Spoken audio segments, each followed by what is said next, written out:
Karena para pemirsa yang menyaksikan kamu mengetahui bahwa kamu menguasai beberapa Iya, ilmu benar. qiraat, saya mohon kamu berkenan, misalnya kita pilih salah satu ayat pendek, kemudian kamu baca dengan beberapa qiraat, misalnya 4 qiraat. Saya melakukan jamul ayat merupakan cara pengumpulan yang tergolong paling sulit. Jamul ayat berikut berdasarkan asumsi para qori. Pertamanya adalah kolun, selanjutnya sesuai dengan urutan para qori. Iya, Kalau begitu saya akan menjelaskan 1 menit ya. iya. Di sini ada 10 qori, ada Nafi, Ibnu Katsir, Abu Am, Ibnu Amir, Hashim, Hamzah, Kisai, Abu Ja'far, Yakub, Khalaf. Setiap qori dari mereka ini memiliki 2 perawi. Contohnya seperti ini. Nafi diriwayatkan oleh Qalun dan Warsi. Ibnu Katsir memiliki Ibnu Bazi dan Kunbul. Abu Am memiliki Duri dan Susi. Ibnu Amir memiliki Hisham dan Ibnu Zakwan. Hashim memiliki Harsh dan Masya Allah, Syu'bah. tabarakallah. Lalu Hamzah memiliki Halaf dan Khalad. Kisai memiliki Abdul Haris dan Duri. Kemudian Duri di sini juga perawi Abdu Am.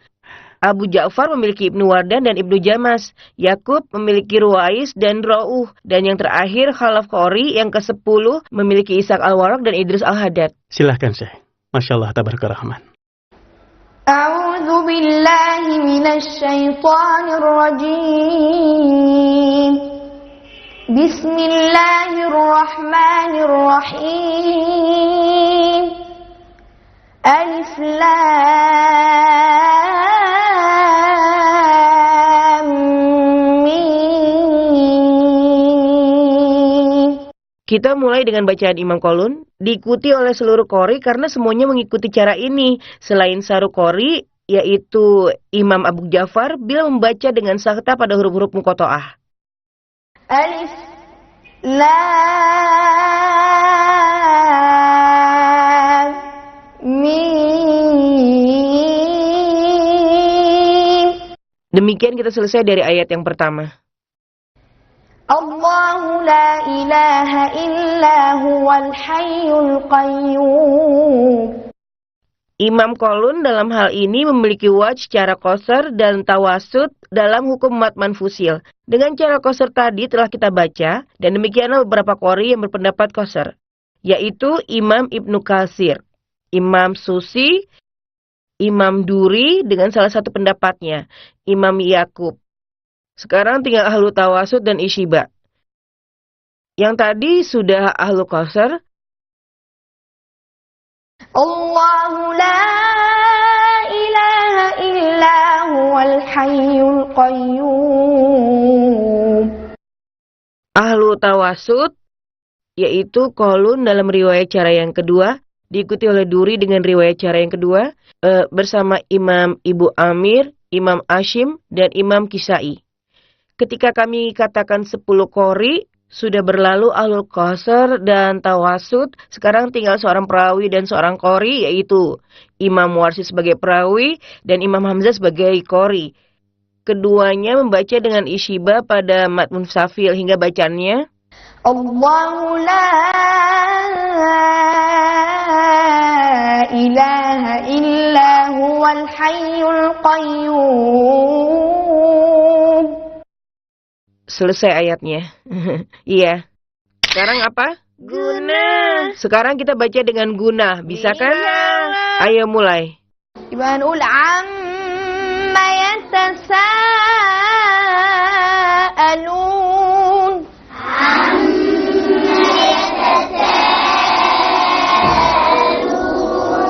Anin naba'il azim. Setelah kita menuju ayat yang ketiga, Imam Hamzah mengucapkannya seperti ini. Ya'ud al-Taurah. Imam Warsi membaca at-Taurah. Dan kalau dibaca dengan imalah akan berbunyi at-Taureh. Yang membaca dengan fat akan berbunyi at-Taurah. Fat atau alif antaranya dan imalah dan taklil dan antara alif dan ya adalah imalah.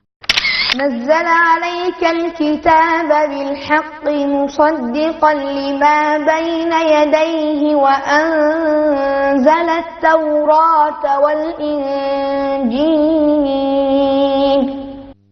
Ini adalah cara pertama dari Imam Qalun, sebab Imam Qalun mengatakan, wabikulti balala. Cara taklil dan fat, tadi kami membaca dengan cara fat, dan semua berpendapat dengan seperti Imam Qalun. Sekarang dengan cara taklil.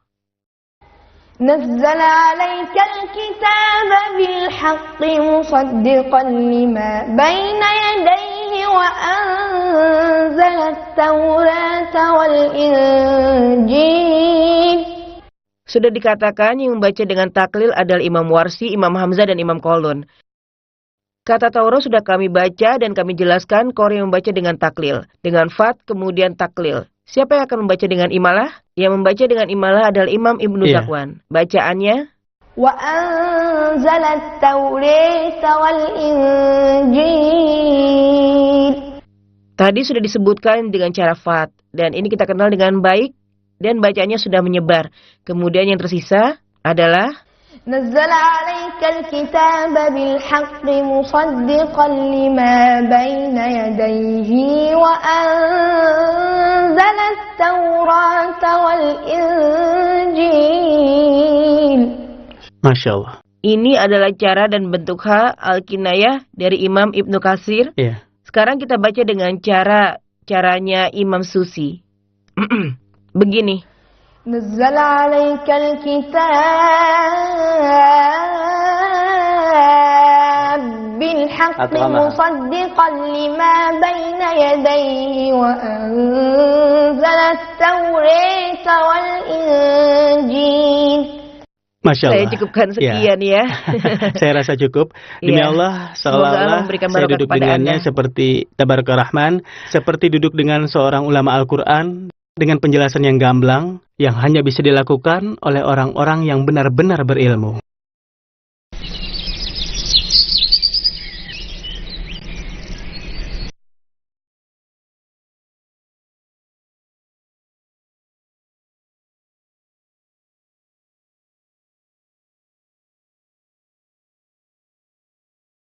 Oleh karenanya, termasuk kaidah penting dalam menghafalkan Al-Quran adalah meninggalkan seluruh kemaksiatan. Anda jangan pernah menduga ketika Anda menghafalkan Al-Quran dengan tetap bermaksiat kepadanya, bahwa Allah Rabbul Alamin akan memudahkan, menyucikan dan mendekatkan diri Anda. Tidak. Sungguh telah kami mudahkan Al-Quran untuk dipelajari. Maka adakah orang yang mengambil pelajaran? Ya, Al-Quran tidak sulit. Sudah dimudahkan oleh Allah Subhanahu wa Ta'ala dan hanya membutuhkan tekad yang kuat. Mulai sekarang, katakan sejak sekarang, hai Fulan, hai Khalid, hai Sa'ad, hai Ahmad, saya ingin menghafalkan Al-Quran. Anda harus mengkhususkan waktu dan upaya Anda untuk menghafal. Hal ini termasuk kaidah yang sangat penting dalam menghafal kitab Allah Azza wa Jalla. Misalnya, hari ini Anda ingin menghafal. Jangan sampai Anda mengatakan, saya tidak punya waktu, atau hari ini saya akan menghafal 10 ayat saja. Al-Quran itu mulia, jangan berikan hanya dari kelebihan waktu. Dalam menghafalkan Al-Quran, penting juga untuk menjauhi teman-teman yang negatif. Teman yang negatif ini, mungkin saja dia orang soleh, tahu agama, dan orang baik. Tapi mungkin dia akan menghalangi Anda dalam menghafal kitab Allah Subhanahu wa Ta'ala. Jangan berkumpul dengan mereka, atau dengarkan saja lewat telinga kanan dan keluar lewat telinga kiri. Dekati orang-orang yang mendukung Anda. Setelah saya mengenalnya, saya temukan kenikmatan yang sesungguhnya dalam permulaan menghafal Al-Quran Al-Karim.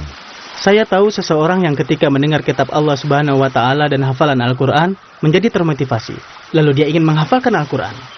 Tapi karena dia menghafalkan Al-Quran dengan cara yang salah, itu tidak memberinya manfaat. Misalnya, dia bilang dia mau menghafalkan Al-Quran di rumah, dia akan mengatur waktunya sendiri dengan caranya sendiri. Ini adalah kesalahan yang fatal. Termasuk kaidah pokok yang penting, benar-benar sangat penting. Apabila ingin menghafal Al-Quran, hafalkan pada seorang mulakin dan syekh muhafiz. Berbuatlah dengan antusias terhadap syekh yang Anda hadapi. Katakan, saya akan menghafal Al-Quran dengan itqan dan tajwid. Orang yang pandai membaca Al-Quran bersama para malaikat yang mulia, dia akan dikumpulkan pada hari kiamat kelak bersama para nabi dan malaikat. Sebab dia membaca Al-Quran dengan itqan dan tajwid, maka dia menjadi mahir dalam membaca Al-Quran. Proyek apapun yang Anda lakukan dalam hidup Anda, harus ada perencanaan. Dan pastinya berawal dan juga berakhir. Jika Anda bertanya, kapan ini bisa dimulai, Fahad? Mulailah sekarang juga menghafal Al-Quranul Karim. Adapun akhirnya tentukan sendiri. Sesuai kemampuan Anda dalam menghafal kitab Allah Subhanahu wa Ta'ala. Mungkin setahun, mungkin 2 tahun, mungkin 3 tahun. Intinya bukan pada masalah waktu yang dibutuhkan, tapi pada sebesar apa itkon Anda pada Al-Quranul Karim. Jika Anda ingin menghafal Al-Quran dalam setahun, maka sehari harus hafal 2 halaman. Bila Anda mentargetkan menghafal dalam 3 tahun, dalam sehari Anda harus hafal 1 halaman. Bila Anda mentargetkan dalam 5 tahun, berarti 1 minggu Anda menghafalkan rubu hizb, yaitu kira-kira 2,5 halaman 1 minggu. Yakni tidak sampai setengah halaman dalam sehari. Anda akan mampu menghafal Al-Quran dalam 5 tahun. Tanpa kaidah penting ini, Anda tidak mungkin meneruskan hafalan Al-Quran Anda. Apakah itu? Murojaah, kemudian murojaah, kemudian murojaah. Untuk cara murojaah harian, wahai penghafal Al-Quran, jangan sampai melakukan murojaah kurang dari 1 juz dalam 1 hari.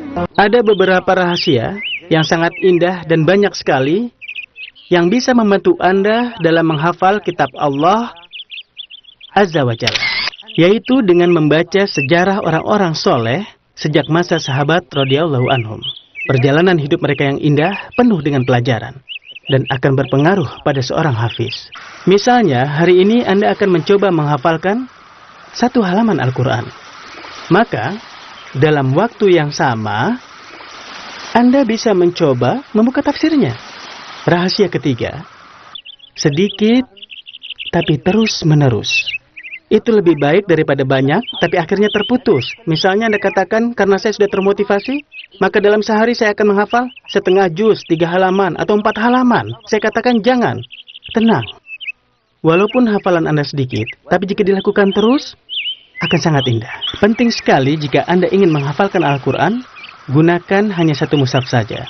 Jangan setelah 1 juz Anda berganti mushaf, karena mushaf Quran ini banyak cetakannya. Dan gaya cetakannya sangat berbeda-beda. Di antara rahasia yang terpenting adalah menghafalkan Al-Quran di pagi hari. Bagi yang ingin menghafalkan Al-Quran, jadikan waktu pagimu menjadi sesuatu yang sangat berharga dalam perjalanan yang penting ini.